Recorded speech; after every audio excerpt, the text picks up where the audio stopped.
କେମିତି ରେଜଲ୍ଟ ଦେଖେଇବି ନେଇକି ବାପାଙ୍କୁ କିଛି ବୁଝିପାରୁନି କ'ଣ କରିବି।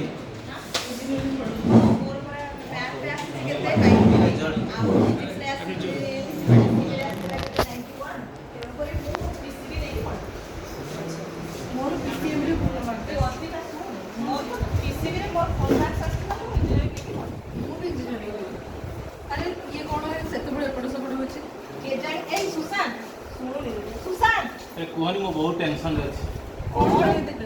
ରେଜଲ୍ଟ ଦେଖିଲ ତମର? ମ୍ୟାଥରେ କେମିତି କ'ଣ ନମ୍ବର ହେଇଛି? ତମର? କୁହନି ମୋର ଲାଇଫ ସାଇନ୍ସ ହେଉଛି ଲାଙ୍ଗୁଏଜ ସବୁ ହେଉଛି କିନ୍ତୁ ଯେତେ ପଢ଼ିଲେ ବି ମ୍ୟାଥରେ ମୋର ହେଉନି କ'ଣ ପାଇଁ। ଯେତେ ଦିନ ରାତି ପଢ଼ୁଛି ମୋର ମ୍ୟାଥ ହେଉନି। ଏଇ ଆମେ ନବମ ପଢ଼ିଲେ ପୁଣି ଦଶମ ପରେ ପ୍ଲସ୍ ଟୁ କ'ଣ ପଢ଼ିବି କ'ଣ କରିବି କିଛି ଜାଣିପାରୁନି। ତମେ ମାନେ ସବୁ କ'ଣ ପଢ଼ିବ? ଆମେ ତ ପିସିଏମ୍ ପଢ଼ିବୁ। ତୁ ବି ଆମ ସହିତ ଚାଲୁନୁ ପିସିଏମ୍ ପଢ଼ିବୁ। ଆରେ ମୁଁ ପିସିଏମ୍ ପଢ଼ିଲେ କିଛି ନାହିଁ, ମୁଁ ତ ଗଣିତ ହେଉନି, ପିସିଏମ୍ ପଢ଼ିବି କେମିତି? ଓହୋ ହେଇଯିବ, ବ୍ୟସ୍ତ କାଇଁ ହେଉଛୁ? ଆଉ ଟିକେ ପରିଶ୍ରମ କରିବୁ ହେଇଯିବ। ସାଙ୍ଗମାନଙ୍କୁ ଛାଡ଼ିଦେବୁ କି ଖାବନି? ଆମେ ପିସିଏମ୍ ଯୋଉ ପିସିଏମ୍ ଦି ଜଣ ଯାକ ପଳେଇବୁ। ତୁ ଏକଲା ଯିବୁ ନା ପଢ଼ିବା ପାଇଁ? ଆମେ ବୋଧେ ଷଷ୍ଠ ଶ୍ରେଣୀରୁ ଏକା ସାଙ୍ଗେ ପଢୁଛେ। ତୁ ଏମିତି ଛାଡ଼ିକି ପଢ଼ିବୁ ନା? ଚାଲେ ଏକା ସାଙ୍ଗେ ପଢ଼ିବା। ଆରେ ତମ ସାଙ୍ଗରେ ପଢ଼ିବା ପାଇଁ ମୋର ବହୁତ ଇଚ୍ଛା କିନ୍ତୁ ଏଇ ଯୋଉ ଗଣିତ ହେଉନି। ଗଣିତ ତମେ କହୁଛ ପିସିଏମ୍ ପଢ଼ିବ, ପିସିଏମ୍ରେ ଯୋଉ ଫିଜିକ୍ସ ଅଛି, କେମିଷ୍ଟ୍ରି ଅଛି, ମ୍ୟାଥ୍ ଅଛି। ମୋର ସିନା ବାୟୋଲୋଜି ପାର୍ଟଟା ହେଇଯିବ, ମୁଁ ଏଇ ମ୍ୟାଥ୍ ଫିଜିକ୍ସ କେମିଷ୍ଟ୍ରି କେମିତି ପଢ଼ିବି କିଛି ବୁଝିପାରୁନି। ଆମେ ବୁଝେଇ ଦେବୁ, ବ୍ୟସ୍ତ କାଇଁ ହେଉଛୁ? ତୁ ସାଙ୍ଗ ହେଇକି ପଢ଼ିବା। ବୁଝେଇ ଦେବ, କିଛି ଅସୁବିଧା ନାହିଁ ଯେ। ଯଦି ନହେଲା ପୁଣି କ'ଣ ବୁଝିପାରୁନି। ମୋର ଏତେ କମ୍ ନମ୍ବର ରଖିଛି ଦେଖିଲ, ଜମା 35 ରହିଛି ମୋର ଗଣିତରେ। ମାନେ ଜଷ୍ଟ ପାସ୍ ହେଇଯିବ? ଜଷ୍ଟ ପାସ୍ ହେଇଛି। ମୁଁ କ'ଣ କରିବି ଆଜି, କେମିତି ରେଜଲ୍ଟ ନେଇକି ଘରେ ଦେଖେଇବି କିଛି ଜାଣିପାରୁନି। ଆଜି ମାଡ଼ ଖାଇବାଟା ମୋର ଏତେ କମ୍ କେମିତି ରହିଲା? ଆରେ ଦିନ ରାତି ପଢ଼ୁଛି କି ମ୍ୟାଥ୍ ମୋତେ କିଛି ବୁଝାରେ ପଡ଼ୁନି। ଆଉ କିଛି ସୂତ୍ର ମନେ ରଖିପାରୁନି। କେମିତି ଦୁଇଟା ଦେଖୁଛି ତାପରେ ଭୁଲି ଯାଉଛି କ'ଣ କେମିତି ସଲ୍ଭ କରିବି କିଛି ଜାଣିପାରୁନି। ଅଙ୍କନ କରିପାରୁନି, କ'ଣ କରିବି କିଛି ବୁଝିପାରୁନି ମୁଁ। ବଡ଼ କଲେଜରେ ମାହୋଲ ଅଲଗା, ସେଠି ଗଲେ ଆପେ ଆପେ ହେଇଯିବ। ତୁ ଆମ ସହିତ ବସିବୁନି? ଆରେ ତମ ସାଙ୍ଗରେ ବସିବି କିଛି ନାହିଁ ଯେ, ଯଦି ସେଠି ନହେଲା ପୁଣି ଅସୁବିଧାରେ ପଡ଼ିବି। ଆରେ ହେ ସୁଶାନ୍ତ, ନମସ୍କାର ସାର୍। ନମସ୍କାର ସାର୍। ଏ କ'ଣ ଭଲ କ'ଣ ଡିସ୍କସ୍ ଚାଲିଛି?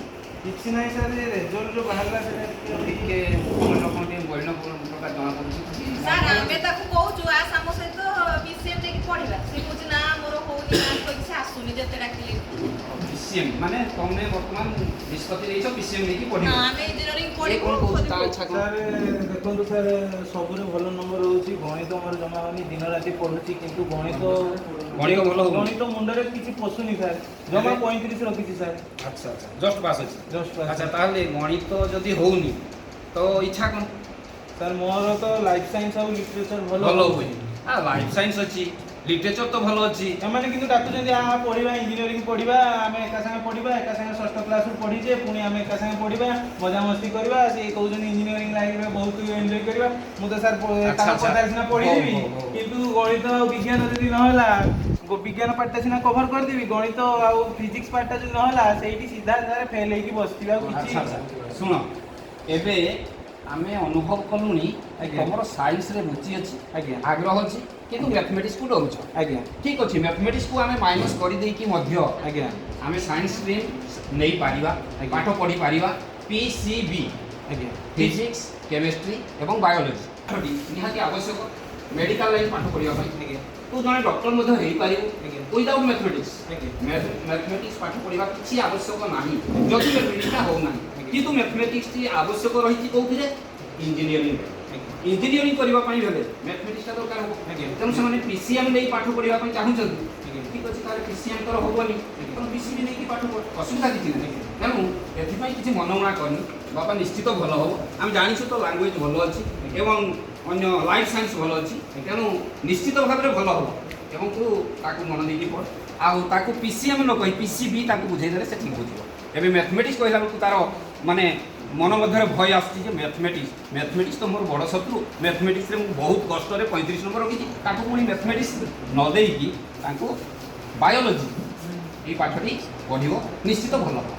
ଧନ୍ୟବାଦ ସାର୍, ଆପଣ ଆଜି ଯେଉଁ କ୍ୟାରିୟର ଉପରେ ମୋତେ ଦେଲେ ନିଶ୍ଚିତ ରୂପେ ମୁଁ ସେଇ ଲାଇନରେ ଯିବି।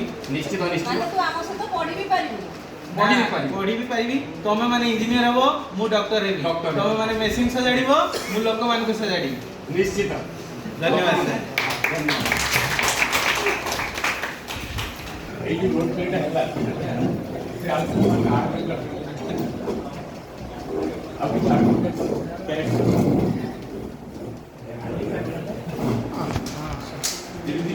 ପିଲା ଗୋଟେ ପିଲା ଆପଣଙ୍କ ନାଁଟା କଣ ଥିଲା?